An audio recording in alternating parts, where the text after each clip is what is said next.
All right, guys, finally getting around to seeing what happened to the Daily at Beaver Springs. We ended up doing 11.5. I want to post probably some of the videos of that in here as we talk about it.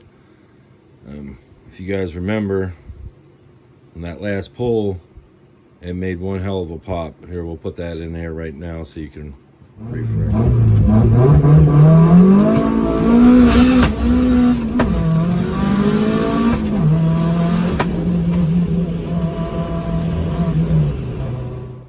There's a little memory refresh of what went on.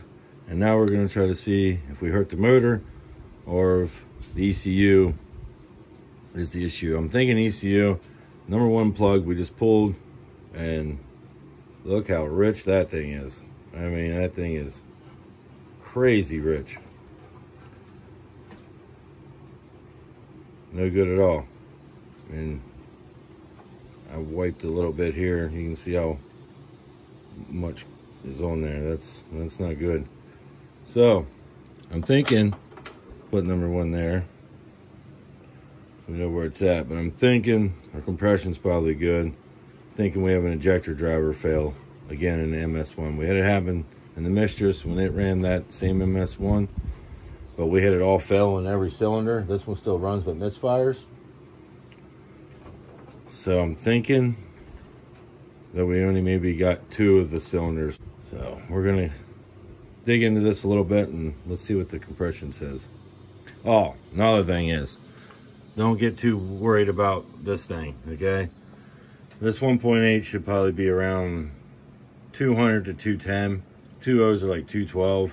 These are a little bit, generally I've always found a little bit less, but this thing's a Harbor Freight junk, but it's good reference. If this thing says 120, 150 or 90 or whatever, right? I mean, obviously, like, that level of compression's not good, but this thing just don't read right. I've read it before when I had my other one before it broke, and I compared them, and this one was way less, but it just stays consistent, and that's all we need. So if it shows 90 across the board, it may be 200 across the board, but this thing's only saying 90. We're just going to see if we have any kind of fluctuation in between the cylinders. And if we do, then we know we hurt something. It could be just a head gasket. I'm not sure. More likely, I'll probably just pull it, put another 1.8 in it, and turn the boost back up.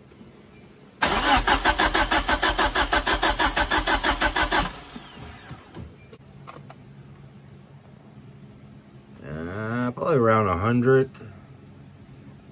In between, about the third line. We'll go with the third line. In between the second and the third line at 90. So we're gonna remember that. We're gonna pull the next plug, see where it's at. You guys can see that one's clean.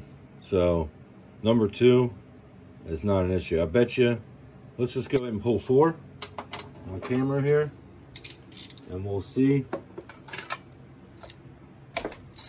if it's wet. Because if it's wet, it means 1 and 4 injector driver probably failed. Oh, wow. Past wet. That is polluted. Well, we found it. Let's go ahead and pull. We might have to spit some of this. There might be a bunch of fuel in the cylinders. And we might get a wrong test here if we don't just pull all the plug. We got a little bit of wetness here too, but that's, and that ain't nothing. Maybe a little oil. It's a little fuel. I think we might have lost the injector driver and about everything. Let's just pull back number 1 out. Let's clear this system up.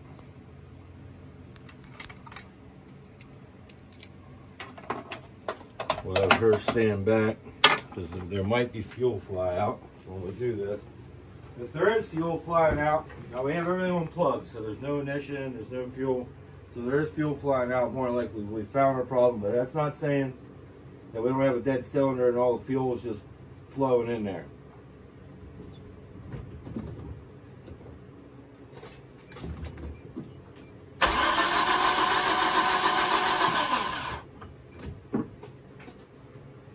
at least did not see any fuel. I didn't either. It might be about half hurt. I mean, possibility. You guys see me throw 30 pounds of booze plus at this thing all the time. I mean, I don't do it every once in a while. Don't do it for the camera, tell you that much.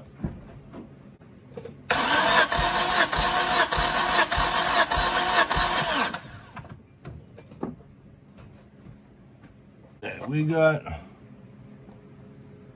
before we were in about the 3rd line, and we're about the 4th line. That's not bad. That's only a little bit of difference between each other. Maybe 8. Maybe 8. From here to here is 30. So it's probably under 15. I like to keep them between 12 and under, but 15, if they're in within 15 of each other, to be honest with you, as long as they're within 15, I'm good with it. That's not bad.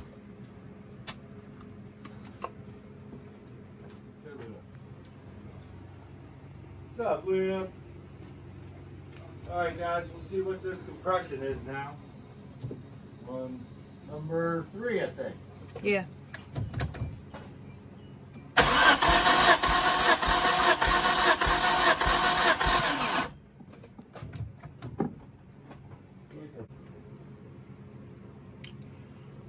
That one's a little bit better than that one.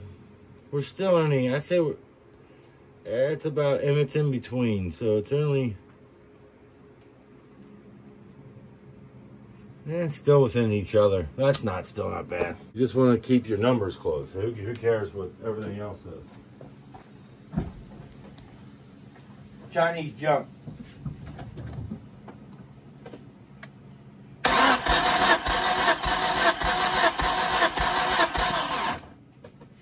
It's saying 120, so down there we were like 100 on the first one. So we're about 20 difference between 1 and 4. So no, one might be hurt. Let's go back to 1 since we've been cranking.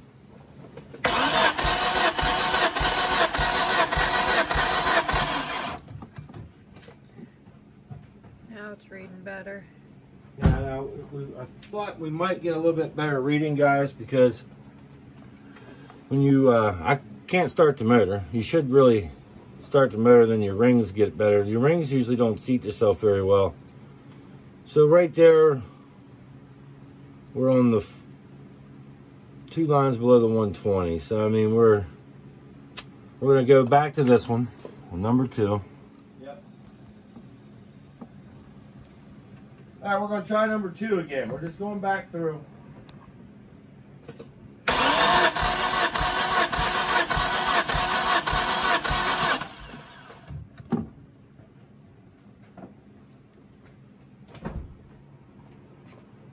That's the same as number 1 now. Right at the same spot. So we'll go to number 3. Ready? Mm-hmm. Number 3.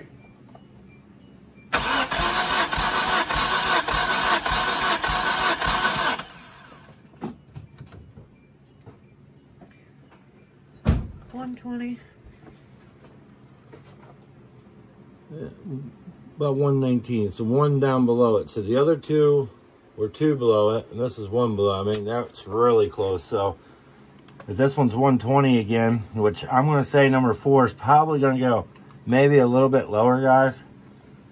There's a lot of fuel in number 4. And I know we didn't puke none of it out of the top when we've been cranking it, but a lot of times you will get that fuel out of there by cranking it around.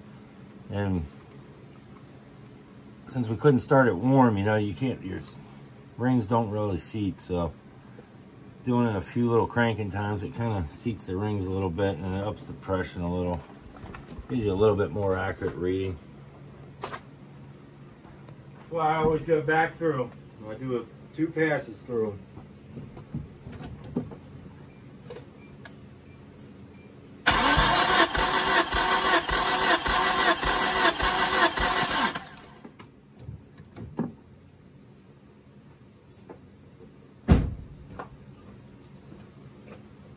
Okay, it's just same in a little bit more. Maybe it was at 120. So look like we're at 119, 118, 118, 119, 120.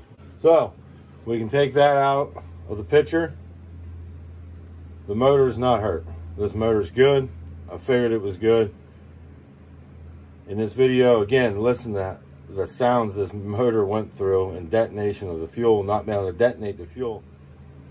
Now that motor just survived all those bangs. It's like 3 passes popping. The last 2 very bad, right? So it survived all that.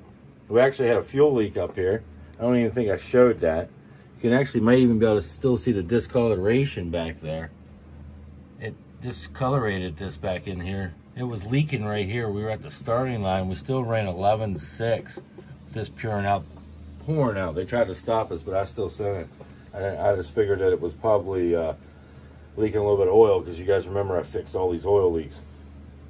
So we didn't fix all the oil leaks for no reason. The motor's still good. Everything's still good. We got an MS1 problem again. So we got to find somebody to send it out to. Hopefully we can find somebody and get the money and have this car back out running again. I'm not sure if we're going to go to the drag strip with it again, but good possibility that you'll see us there again this year. Okay, the plug and play and the MS1's out. So we're going to send this in to somebody. I usually use a guy, and I'm not sure if I'm going to use him because he asked me around a lot last year, but I'm not sure if anybody else is going to be trustworthy enough either. So kind of stuck in a pickle with that, but at least we know what's going on. Gotta send the ECU out. We'll pick back up with this car in the next video, or maybe the Mistress.